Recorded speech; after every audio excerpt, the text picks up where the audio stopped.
বন্ধুরা, এই মুহূর্তে আমরা দাঁড়িয়ে আছি শিরডিতে। সকালবেলা আমরা ঘুরে এসেছি শনি সিঙ্গাপুর।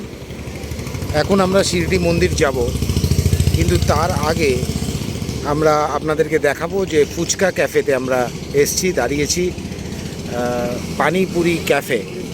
এবং এখানকার সিস্টেম অনেকেরই জানা, তাও জানিয়ে রাখি যে ফুচকা প্লেটে দেওয়া হবে এবং সেখান থেকে বিভিন্ন ফ্লেভারের নানা রকম জল আর কি, ফুচকার যে জল সেই জল দিয়ে কিন্তু ফুচকা খেতে হবে।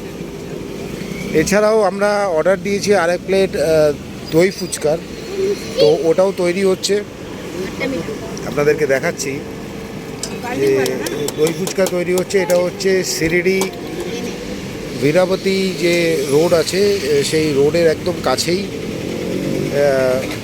রাস্তার ওপরে দাঁড়িয়ে আছে পানিপুরি ক্যাফে।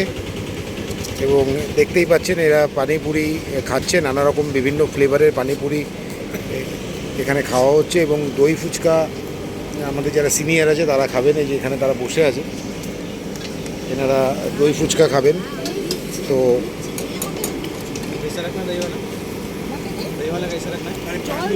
তো আপনাদেরকে দেখালাম দই ক্যাফের, আমাদের ফুচকা ক্যাফে, পানিপুরি ক্যাফের যে হয় সেটা দেখালাম। আমরা এখানে খাচ্ছি।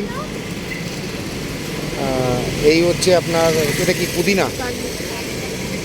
হ্যাঁ, পুদিনা জুস আর পানিপুরি। দেখি খেয়ে কীরকম লাগে। বিশেষ করে আমাদের কলকাতায় আমরা যে ফুচকা খাই সেরকম টেস্ট না। এখানে ফুচকাটা আমার মনে হচ্ছে সুজি ফুজি দিয়ে বানানো ফুচকাটা। আমাদের ওখানে যেমন আটা বা ময়দা দিয়ে ফুচকা হয়, এখানে সেরকম তার ডিফারেন্ট। এই হচ্ছে আপনার দই ফুচকা। আমি হাত দিয়ে ধরছি, আপনারা দেখলেন। এরপরে আমরা মন্দিরে যাব এবং মন্দিরে যদি ছবি তুলতে পারি, যদি ভিডিও করতে পারি অবশ্যই আপনাদের জানাবো, নাহলে মন্দিরের রাস্তার সম্পর্কে জানাবো। আর আমরা যে হোটেলে আছি সেই হোটেলের ডিটেল থেকে শুরু করে আমরা হোটেলের কার্ড, কিভাবে গেলাম আজকে শনি সিঙ্গাপুরে তার ডিটেল সব কিছুই আমরা কিন্তু আস্তে আস্তে আপনাদেরকে বলতে থাকবো।